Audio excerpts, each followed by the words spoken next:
السلام عليكم ورحمه الله تعالى وبركاته. مرحبا بكم معايا مره اخرى في القناه.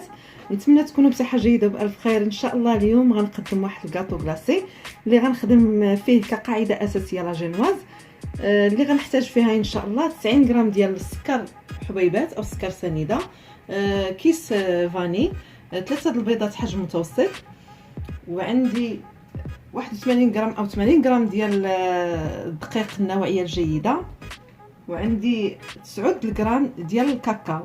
ان شاء الله نبداو الطريقه. انا هنايا درت الدقيق مع الكاكاو.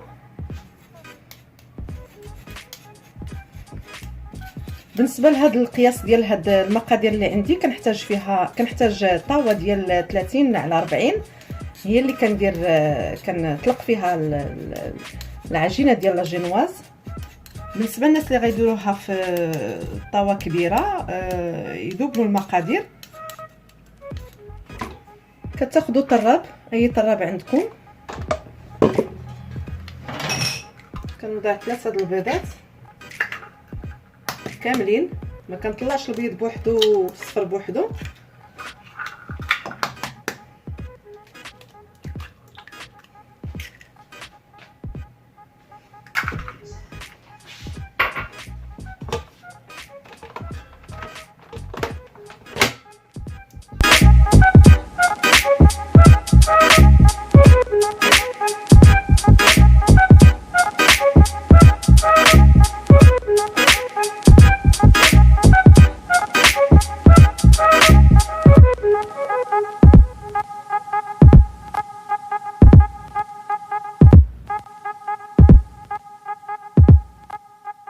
نتوما كي كتشوفوها هو طلع لينا قبل ما نضيف السكر بهذا الشكل هذا. كتشوفوها هو اللون ديالو تغير.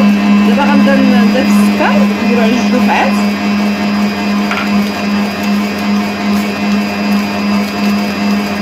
نضيف السكر الفاني،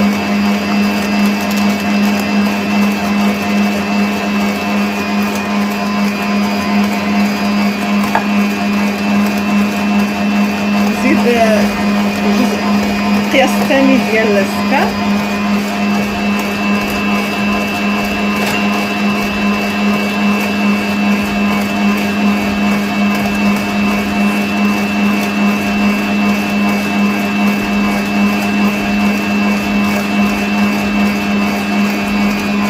غنزيد نخدمو واحد 3 دقائق اخرى، وغنضيفلو نحبسو نضيفلو الدقيق والكاكاو اللي عندنا. هانتوما كي كتشوفوا دابا سالينا التطراب، غنشوفوا هانتوما البيض ديالنا كي ولا. غنضيف الدقيق والكاكاو اللي كنت غربلتهم.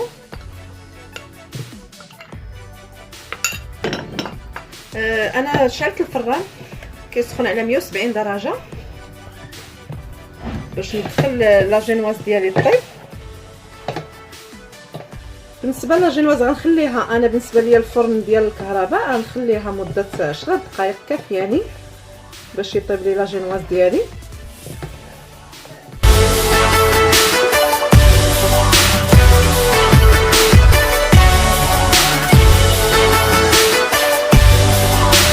كتشوفوا من بعد ما خلطت الدقيق مع البيض اللي عندي، انا دابا غنخوي في الطاوه. انا ديجا فرشت لها الكاريت ديال كيف نقولوا بابي كويسون ولا كاريت الزبده. غنحاول نطلق العجين على هذاك الكاريت. الفران راه عندي سخون.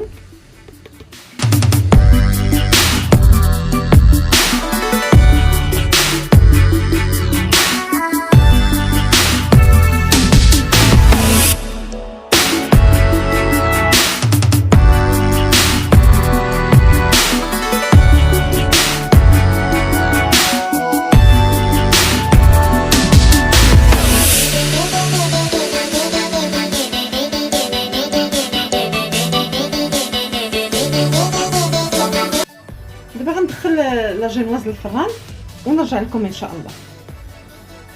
هانتوما كي كتشوفوا هنايا ها لا جينواز هي وجدات، ها هي كتجي مزيانه كتشوفوا فيها.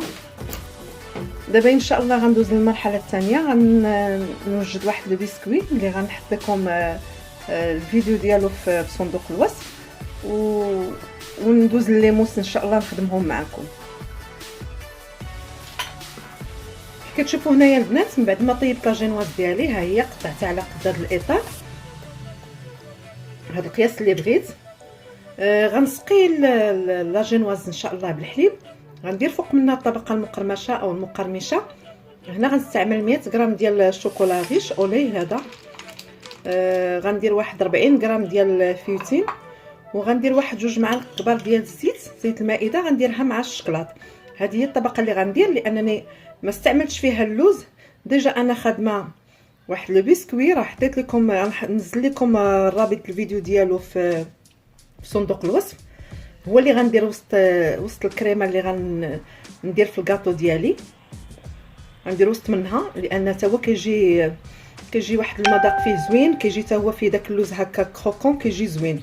داكشي باش ما بغيتش انا ندير اللوز على 2 المرات، فضلت انني ندير الفيوتين مع الشوكولا غيش هو الاول، ومن بعد ندير لاموس او لا كريم اللي غندير، وندير طبقه من داك لو بسكوي، وعاد غندير عاوتاني لاموس من فوق منه.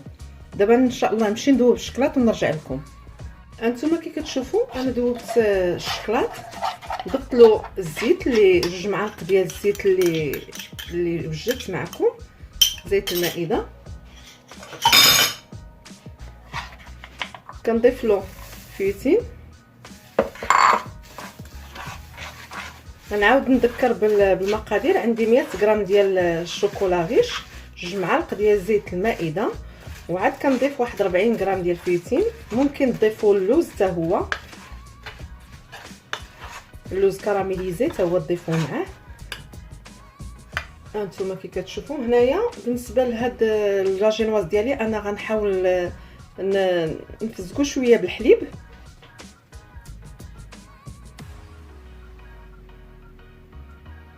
بهاد الطريقه.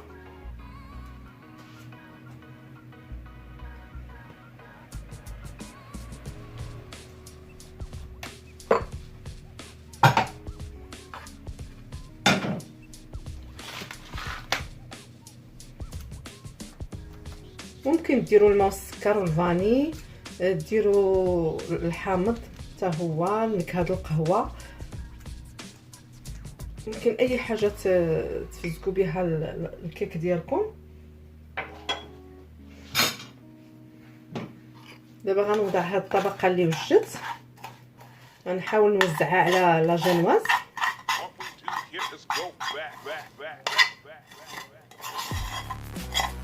علاش انا كنضيف لها الزيت للشكلاط باش ما كيبقاش يجيني الطبقه المقرمشه تجيني قاصحه.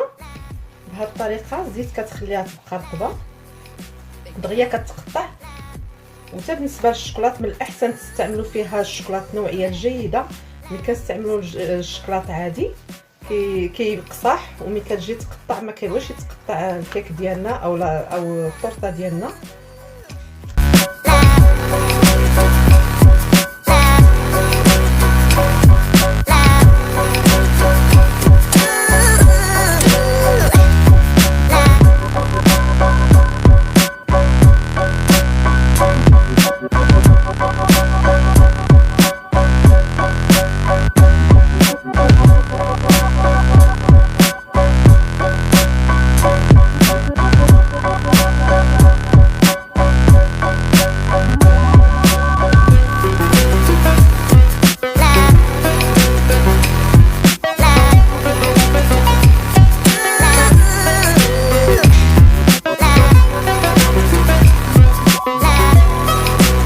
بالنسبه للبنات الكريمه اللي غندير انا استعملت درت دابا 2 كيسان ديال لا كريم فريش او كريمه، اي نوع الكريمه عندكم. درتهم يبردوا مزيان في المجمد. ودابا غنوجد الكاناش اللي غنضيفو على داك الكريمه باش تولي عندي اون موس ديال كريم بالشوكولا، يعني بالمذاق ديال الشكلاط. اول حاجه كنحتاج هنا واحد 100 غرام ديال الشوكولا غيش. غنضيف لها واحد 50 غرام ديال لا كريم او الكريمه السائله، وغنكون نفزك واحد 2 وريقات ديال الجيلاتين اللي غندوبهم مع داك الكاناش. غنضيفهم من بعد ما ان شاء الله غنطلع الكريمه ديالي. دابا ان شاء الله غندوز ندوب الشكلاط، نسخن الكريمه باش نضيف لها الشكلاط باش نوجد الكاناش اللي غنحضر مع لا كريم فريش.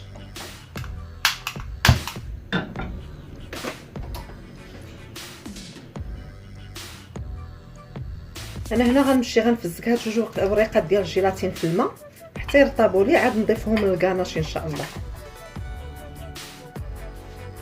انا ضفت الشكلاط على الكريمه اللي سخنت، غنخليه يذوب ونرجع لكم. هانتوما كتشوفوا من بعد ما داب ليا الشكلاط كنضيف ورقه الجيلاتين مع الشكلاط سخون، جوج ورقات الجيلاتين يذوبوا مع الشكلاط. في هذه الاثناء غنجبد لا كريم من الكونجيلاتور وغنوضعها تبرد، نوضعها تطلع لي في الطراب، نطلعها.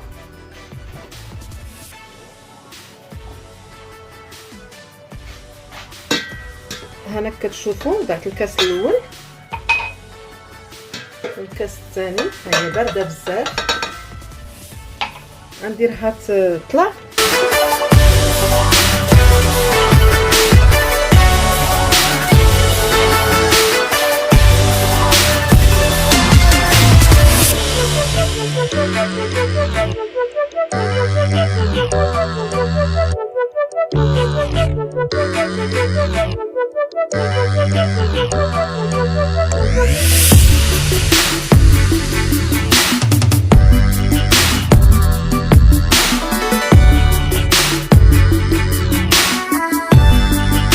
هانتوما كي كتشوفوا الكريمه ديالي ما غنطلعهاش بزاف، غنخليها هكا دومي مونتي،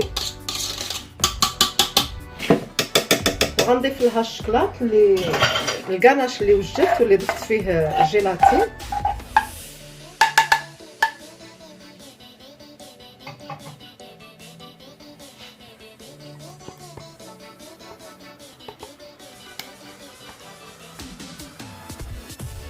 انا بالنسبه للكريمه هنايا كنستعمل سنيل ولا هولالا حتى هي كنخدم بها. ممكن تخدموا بالكريمه ديال العبار حتى هي كتجي مزيانه، حتى الشونتي كيخدم لنا. بالنسبه لكريم شونتي حتى هي لا بودر كناخذوها وكنبردوا الحليب مزيان وكنضيفوا عليها حتى هي كتطلع لنا مزيانه.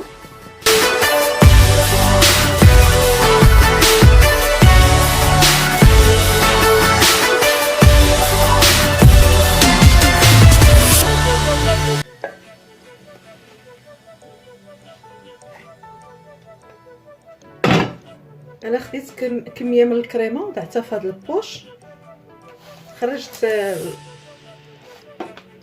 لاجينواز ديالي اللي درت فيها الطبقه المقرمشه هي لتحت، غنبدا ندير نوضعها هكا الكريمه بهذه الطريقه.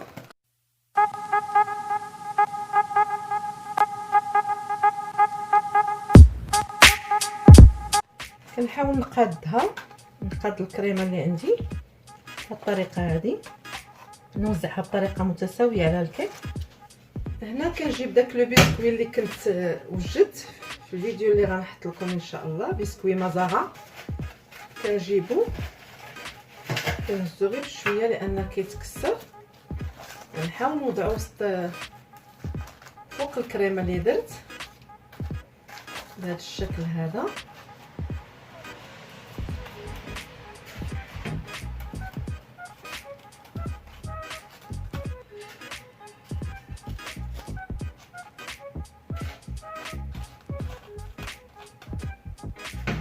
انتما بغيت نوريكم الشكل ديالو كي كيجي. كتشوفوا اللوز ها هو كيجي رائع المذاق ديالو وفيه واحد القرمشه حتى هو زوينه.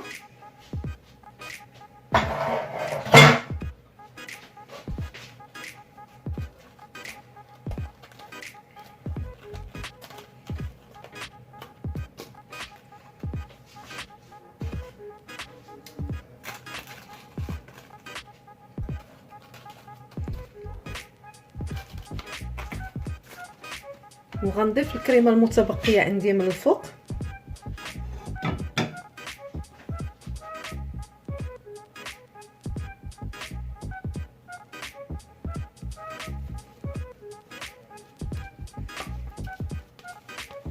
غنحاول نوزعها وغندخلها ان شاء الله للمجمد. غنغطيها بالفيلم اليمونتير وندخلها للمجمد حتى الصباح ان شاء الله باش ندير ليها الكلاص ميغوار من الفوق ونوريكم التقديم النهائي ديال الكاطو كلاصي ديالنا.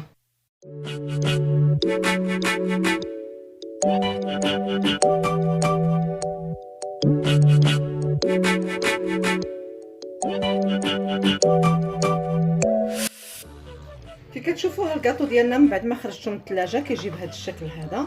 انا درتو هكذا، ما درتوش عالي بزاف، درتو هابط لان خصو من يتقطع عطيني قطع صغيره ما يجيش عالي بزاف. هانتوما دابا ان شاء الله غندير له الكلاصاج ميغوار ديالي اللي وجدت. غننزل لكم ان شاء الله الرابط ديالو في صندوق الوصف باش تشوفوا الطريقه كيفاش كنخدموا. كنجيب الكلاصاج ديالي بهذه الطريقه، كنبدا نفرغو على كنديرو في تندير تحت من الكاطو زلافه، وكنديرو في شي طبسيل هكذا ولا شي بلاطو اللي من غنخويه يبقى فيه، وغنبدا نفرغ بهذه الطريقه هذه، نخوي على الجوانب.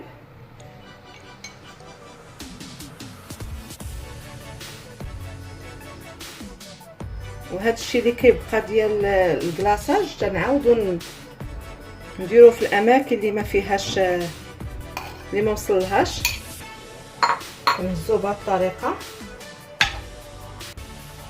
من بعد ما كندير الكلاصاج فوق الكاطو ديالي اللي كيشيط اللي كنجمعو، ممكن تحتفظوا به في الثلاجه ومن تبغيو غتستعملوه عاوتاني.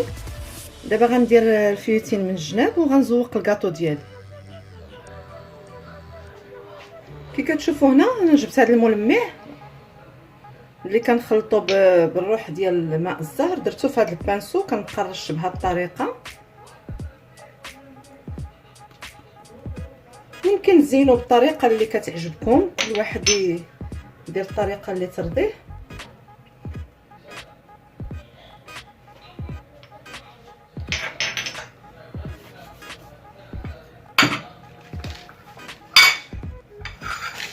غناخذ الفيوتين وكنحاول نوضعه بهذا الشكل هذا.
انا شريت هاد الكويرات ديال الباستا، هاد لي بول، وغنحاول نزوق بهم.